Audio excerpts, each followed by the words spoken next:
एक मधल्या टप्प्यावरती आलेले आहे.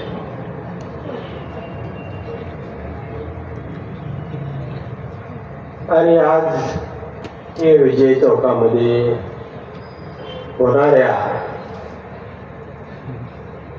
अभूतपूर्व आणि आलोट अशा या सभेला आशीर्वाद देण्यासाठी या ठिकाणी उपस्थित असलेले आदरणीय विजयदादा,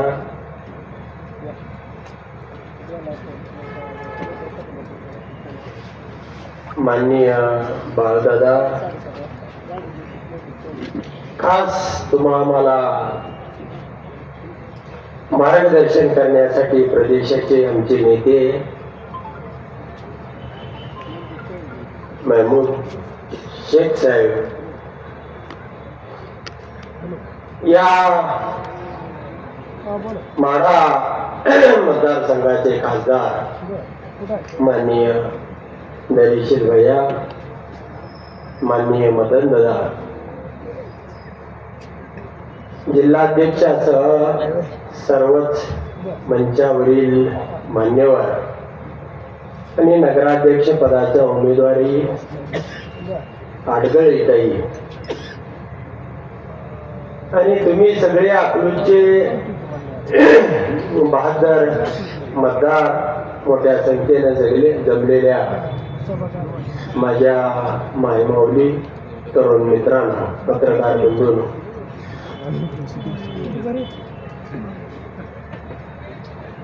अकलूज म्हटलं एक समृद्ध या जिल्ह्यामधलं शहर, एक परिपूर्णतेनं सगळ्या प्रकारच्या सोयी सुविधा, आई बाप सोडलं तर सगळं काही मिळणार हे शहर.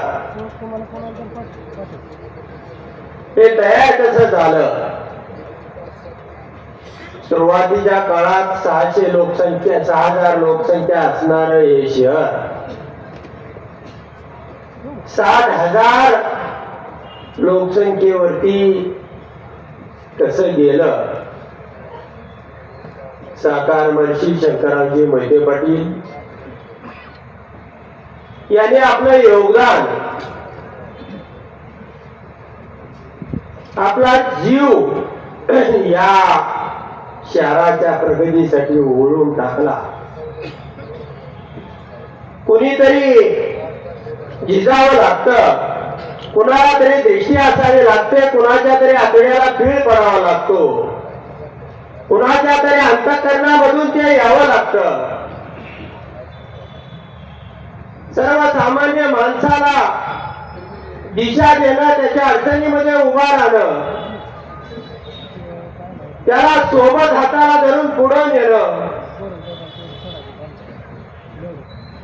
म्हणून या पाटीलवाड्यामधून सुरुवात झाली. आणि बघता बघता कुठलाही माणूस या तालुक्यामध्ये आल्यानंतर तो या अकलूज आणि परिसरातल्या 4-5 गावामध्ये वास्तव्याला या ठिकाणी राहायला लागला. असं हे समृद्ध अकलूज, ज्या अकलूजच्या जीवावरती ज्यांनी परवाच्या सभेमध्ये टीका केली, जे अकलूजचं हे भव्यतेवर उद्ध्वस्त करण्यासाठी ज्यांनी विडा उचललेला आहे, या अकलूजकरांनी गुन्हा काय केला होता? तुम्हाला 2019च्या निवडणुकीमध्ये खासदार केलं होतं, तुम्हाला 2019च्या निवडणुकीमध्ये आमदार केलं होतं, आणि मग 2024च्या निवडणुकीमध्ये जो माणूस दुसऱ्याला आमदार खासदार करू शकतो, गेली 60-70 वर्ष या अकलूजचा जी माणसं नेतृत्व करतायत, विजयदादा सुद्धा खासदार होते, त्यांनी या मतदारसंघामध्ये लोकसभेची उमेदवारी मागितली, तर त्यामध्ये गैर काय होतं, काय चूक होती? परंतु दहशतवाद हा शब्द ज्यांनी कुणी या शहरामध्ये आणला त्यांना मला विचारायचं आहे, 2019च्या विधानसभेचा फॉर्म शिवरत्न बंगल्यावर भरत असताना त्यावेळी सांगायचं की मला या अकलूजवरला दहशतवाद म्हणून करायचा, त्यासाठी मी आमदार होतोय,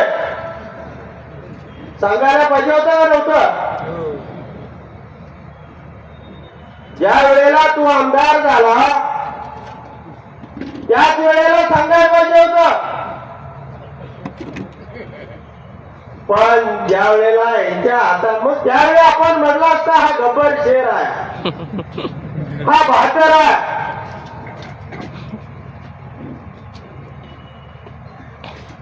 तिथून पुन्हा सोलापूरला गेलं,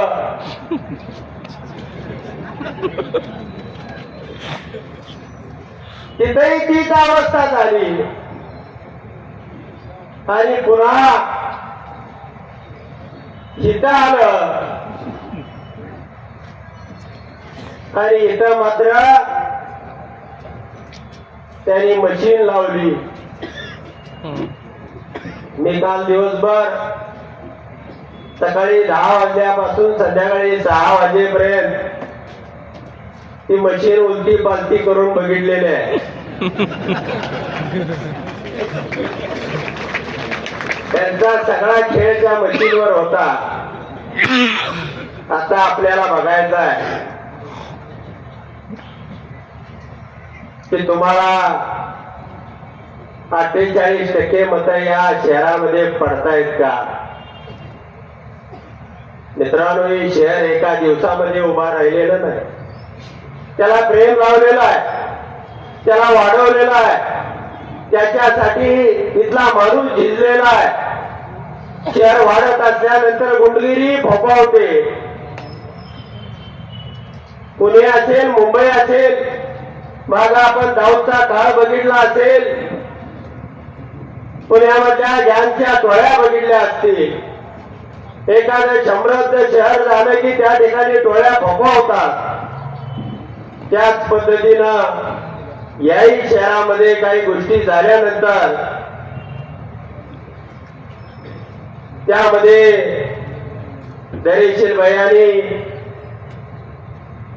या अकलूजमध्ये अशा विकृती असता कामा नये म्हणून त्या ठिकाणी हे थांबवण्याचा प्रयत्न केला.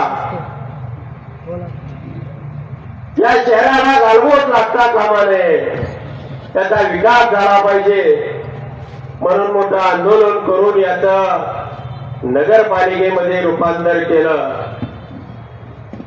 कारण ग्रामपंचायतीच्या 100 पटीनं मी माझं वेळापूर आता नगरपंचायत त्या जिल्हा परिषद निवडणुकीनंतर त्याही ठिकाणी होणार आहे. कारण लोकसंख्या वाढली, लोकांच्या गरजा वाढल्या, शेकडो कोटीच्या निधीची गरज आहे आणि म्हणून त्याला ग्रामपंचायतीमधून नगरपालिकेमध्ये रूपांतर केलं गेलं. म्हणून मित्रांनो, मी बरीच वर्ष भारतीय जनता पार्टीमध्ये काम केलेलं आहे. त्यावेळी अटल बिहारींचा काळ होता, गोपीनाथ मुंडेंचा काळ होता. त्यावेळी त्यांची घोषणा होती राष्ट्रप्रथम, आता भ्रष्ट प्रथम, मुस्लिम खतम. या राज्यामध्ये मुस्लिम असतात कामा नये, या देशामध्ये मुस्लिम राहता कामा नये. ही भूमिका घेऊन हे सरकार स्वतः लढतंय. मग त्या ठिकाणी गोपीचंद पडळकर असेल, संग्राम जगताप असेल, हा आपला नागोजी मानेचा वंशज राम सातपुते असेल, कोकणातला तो बारका राणे असेल,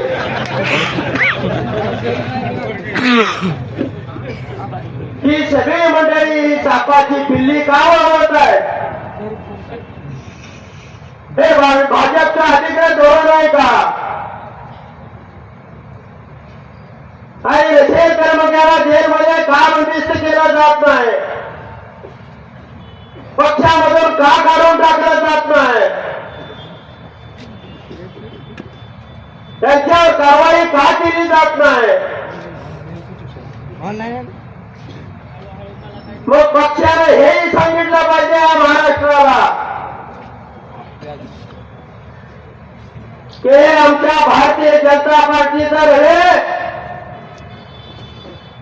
या राज्यातल्या सरकारचं हे धोरण आहे.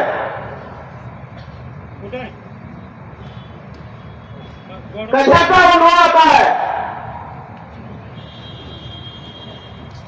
तुम्हाला दोनच गोष्टीवरती या राज्यामध्ये मते मागावी आज बी लागत आहेत. एक मराठा, ओबीसी आणि हिंदू मुस्लिम. तुम्ही विकासाचं काय बोलत नाही, आमच्या प्रगतीचं काय बोलत नाही, आमच्या भवितव्यासाठी कधी काय बोलत नाही. 11 वर्षाचं सरकार आहे. 11 वर्षामध्ये बांधलेल्या धरणाचं तुम्ही नाव सांगा. बांधलंय निरा, देवगड, भाटगड, उजनी. महाराष्ट्रामध्ये लहान मोठी 500 धरणं आहेत. मोठे प्रकल्प धरण 183 आहेत. अरे इंग्रजांनी 1909 ते 1919 10 वर्षाच्या काळामध्ये निरा देवगड पासून पाणी मौजला गेलं आणि गेली 45 वर्ष तुम्हाला निरा देवगडचा केनाव करता येत नाही. तुम्ही विकासावरती कधीच बोलत नाही. आणि म्हणून मला या रंगा बिल्लाला सांगायचं आहे,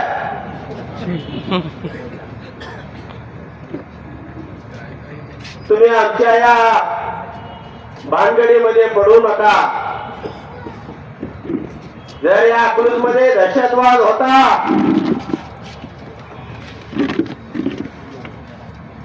तर 11 वर्षापूर्वी तुमचं सरकार होतं. तुम्ही काय करत होता? तुम्ही का दहशतवाद मिटवला रे? आणि ज्याने कुणी या मंचावरती भाषणं केली त्यांना मला सांगायचं आहे, विजयदादाने अनेकांना अनेक ठिकाणी पदं दिली. त्याच्यामध्ये कार्यक्षमता असावी लागते, गुणवत्ता असावी लागते, त्याच्यामध्ये नेतृत्वाची धमक असावी लागते. तुम्हाला जिल्हा परिषदेचं अध्यक्ष केलं म्हणून तुम्ही मोठा होऊ शकला नाही. तुम्हाला जिल्हा परिषदेचं उपाध्यक्ष केलं, सभापती केलं म्हणून तुमच्या कुटुंबामध्ये ती क्षमता तयार झाली नाही. अनेकांना साखर कारखान्याचे चेअरमन केला, व्हाईस चेअरमन केला.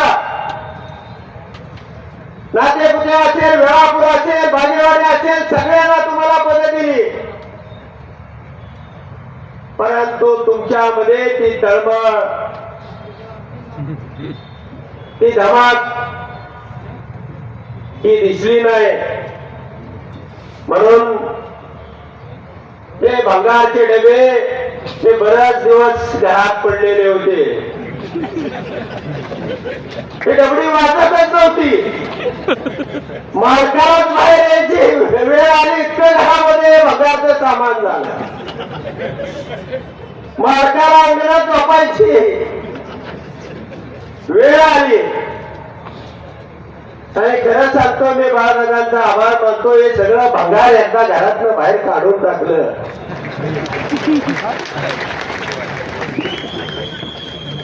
ती मोकळं डबं कितीही वाजवू दे. आता विजय चौकात वाजवा, नाही तर सगळ्या अकलूज मधलं वाजवा. अरे कोणतंही नेतृत्व असं उभं राहत नाही. त्यामध्ये तळमळ असावी लागते, शिस्त असावी लागते. कुणी नगराध्यक्ष झाला म्हणजे तो काय गावाचा मालक होत नाही, तो गावाचा सेवक असला पाहिजे, त्याला कुटुंबकर्ता असला पाहिजे, त्याला चालवण्याची धमक असली पाहिजे. उद्या तुम्ही नगराध्यक्ष झाला,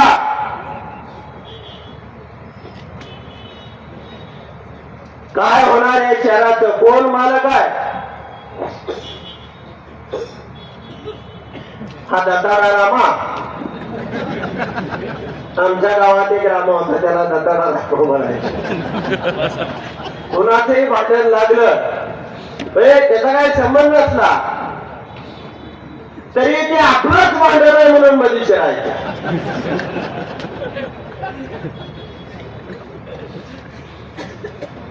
म्हणून भांडण करणार सुद्धा काय करायचं? दत्तादा रामा कुठं आजूबाजूला आहे का?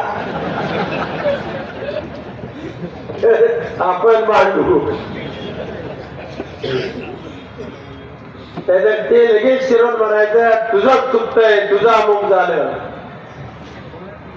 म्हणून मित्रांनो, आपण जागरूक असलं पाहिजे. सत्तेच्या जोरावरती आज आपल्याला भीती घालण्याचा, आपल्याला दाबण्याचा, आपला स्वाभिमान त्या ठिकाणी नेस्त नाबूद करण्याचा. अकलूज हे असं एक शहर आहे, त्या शहराच्या जोरावरती आपण माड्याचा हा परगणा, हा गड जे अकलूज करेल तोच माणूस निवडून येतो. म्हणून हा गड त्यांना उद्ध्वस्त करायचा. 60-70 वर्षाची लागलेली ही पुंग्याई, उपसलेले हे कष्ट, हे एका वर्षामध्ये, एकच वर्ष झालं मंत्री होऊन,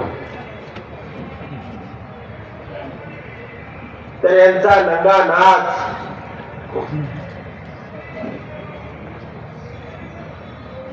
सगळी प्रकरण सांगत बसत नाही.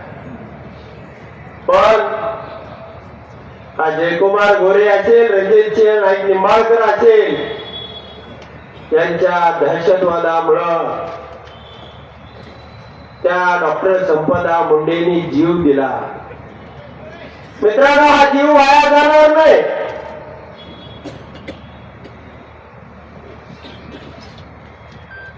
आपली बहीण सुरक्षित असली पाहिजे, तिला न्याय मिळाला पाहिजे. आणि त्यासाठी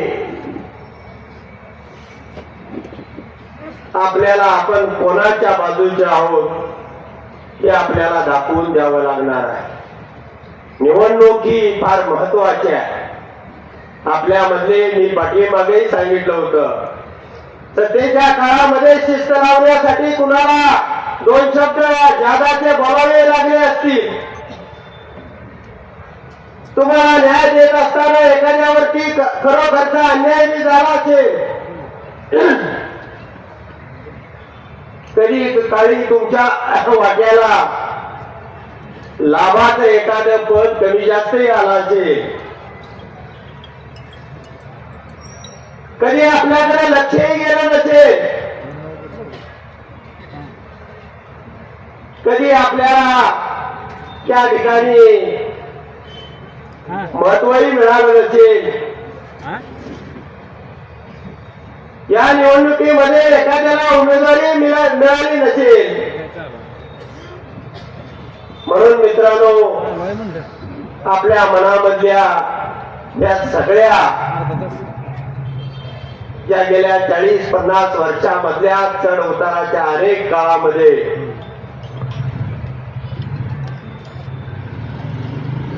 एक कमी जास्तपणा झालाही असेल, पण हा संकट काय तुम्हा आम्हाला ताकदीनं उभा राहावं लागणार आहे. आणि निश्चितपणानं मला खात्री आहे की मी अनेक वेळा विरोधामध्ये असताना या अकलूज मधून आपल्यालाही मतं मिळावी यासाठी अनेक प्रकारच्या अनेक क्लुप्त्या लढवून अनेक प्रकारची भाषणं करून सुद्धा अकलूजकर आपल्या ध्येयापासून आपल्या विकासापासून बाजूला गेला नाही. आणि म्हणून आम्हाला अनेक पराभव त्या ठिकाणी पचवावे लागले. परंतु या पुढच्या काळामध्ये आपल्याला अकलूज बरोबर या तालुक्याला पुढे घेऊन जायचं आहे, त्याला दिशा द्यायची आहे, त्याच्यासाठी लढावं लागणार आहे. हा 5-10 वर्षाचा येणारा काळ हा संघर्षाचा आहे. त्यामध्ये तुम्हा सगळ्यांची साथ फार महत्वाची आहे. तुम्ही उभा राहिला निश्चितपणानं आम्ही लढाई लढू, आम्ही शरण जाणार नाही. आज जिल्ह्यामधल्या सगळ्या आमदारांची अवस्था तुम्ही पाहिलेली असेल. ठामपणानं भूमिका घेणारा आणि ह्यांच्या विरोधामध्ये याला सडकून काढणारा आमदार म्हणून एकमेव उत्तमराव जानकर त्या ठिकाणी लढाई करतोय. आणि मी मागा हटणार नाही. या जिल्ह्यामधला ज्या वेळेला 3 तारखेला निकालाचं चित्र स्पष्ट होईल, अक्कलकोटचा मला अजून अंदाज नाही, पण नक्की तुम्हाला सांगतो 11 पैकी किमान 10 नगर परिषदा या भारतीय जनता पार्टीच्या विरोधामध्ये गेलेल्या असतील. एखादी नगरपालिका आली तर चुकून भारतीय जनता पार्टीची येईल. हे कशामुळे झालेलं आहे? गेल्या विधानसभेच्या निवडणुकीमध्ये सगळ्या जिल्ह्यामध्ये मताची चोरी झाली, काल बिहारमध्ये झाली. आणि त्याचा एक संताप आहे, त्याची एक आग आहे. स्वाभिमानी आपल्या मताच्या वरती मारलेला हा ढाला आहे, त्याच्या विरोधामध्ये या जिल्ह्यातला माणूस सुटलेला आहे. तुम्ही मंगळवेढ्याची निवडणूक बघितली असेल. निवडणूक निर्णय अधिकाऱ्यानं फार मंजूर केलेला आहे. कोर्टानं सुद्धा त्याच निकालावरती शिक्कामोर्तब केलेला आहे. तरी सुद्धा हा जिल्ह्याचा पालकमंत्री निवडणूक आयोगाला हाताशी धरून त्या ठिकाणची निवडणूक थांबवण्यात आलेली आहे. मित्रांनो, हा कसला दहशतवाद आहे? कोण निवडणूक आयोग आहे? आणि म्हणून या सगळ्याला घराला त्या ठिकाणी शिकवायचं आहे. आणि मंगळवेढ्याचा आमदार तर तुमचा आहे. त्या ठिकाणी तुम्हाला 5,500 मताचं लीड मिळालेलं होतं. त्या अगोदर प्रणिती शिंदेला 7,000 मताचं लीड मिळालं होतं. मग तुम्हाला आज भीती कशाची आहे? 7,000 मतं तुमच्या विरोधामध्ये गेली होती, ती तुम्ही मशीननं 5,000 अधिक केली. म्हणून या जिल्ह्यातलं चित्र बदललेलं आहे. लोकसभेपेक्षा भयानक वादळ या जिल्ह्यामध्ये घोंगावतंय. आमच्या निवडणूक सांगतील राज्यामध्ये काय परिस्थिती आहे. जरी अनेक ठिकाणी आपले उमेदवार नसले, त्या ठिकाणी पॅनल नसले, तरी भारतीय जनता पार्टीला गाडणं हे अजेंडा घेऊन या राज्यातली जनता उभा राहिलेली आहे. आणि त्याच पद्धतीनं अकलूज मधल्या या जनतेला मी पुन्हा एकदा आवाहन करतो. प्रत्येकानं आता या ठिकाणी मागे जरा कॅमेरा फिरवा, जरा बघू द्या त्या पालकमंत्र्यांना तिथं काय ते मोहार उठलेला आहे. एखादी माशी यातली आगीची तुमच्या बाजूला सोडू का? प्रत्येकाने घरोघरी जावा. केवळ शेजारच्या 5 लोकांना सांगा ही निवडणूक फार महत्वाची आहे. तू नाराज असशील किंवा तुझ्यावर काय अन्याय झाला असेल, या निवडणुकीमध्ये तो काढू नको. पुन्हा तुला न्याय देण्याची भूमिका मीच त्या ठिकाणी घेऊन जाईल. तुम्हाला कधी वडील कुटुंबाची काय भेटले नाही फोनवर सापडले नाही, तात्काळ काही मदत मिळाली नाही, तरी सुद्धा मला फोन लावा. कुठं अडचण असेल मला सांगा. निश्चितपणाने मी सुद्धा तुमच्या मदतीला त्या ठिकाणी उभा आहे. पण या निवडणुकीमध्ये एकही मत वाया जाता कामा नये, याची जबाबदारी तुम्हा सर्वांना घ्यायची आहे. आज या ठिकाणी जे काय 10,000 लोक असतील, सगळे या कोपऱ्यामध्ये बाहेर सगळ्या पाचच्या पायऱ्यावरती लोक उभा आहेत. त्या सगळ्यांनी जर 5-5 मताचं काम केलं तर याचं डिपॉझिट केल्याशिवाय राहणार नाही. आणि आपण डिपॉझिट का घालवायचं आहे, या जिल्ह्याचा बाप पुन्हा अकलूजच आहे हे एकदा दाखवून देऊ, एवढंच या प्रसंगाने सांगतो आणि या ठिकाणी थांबतो.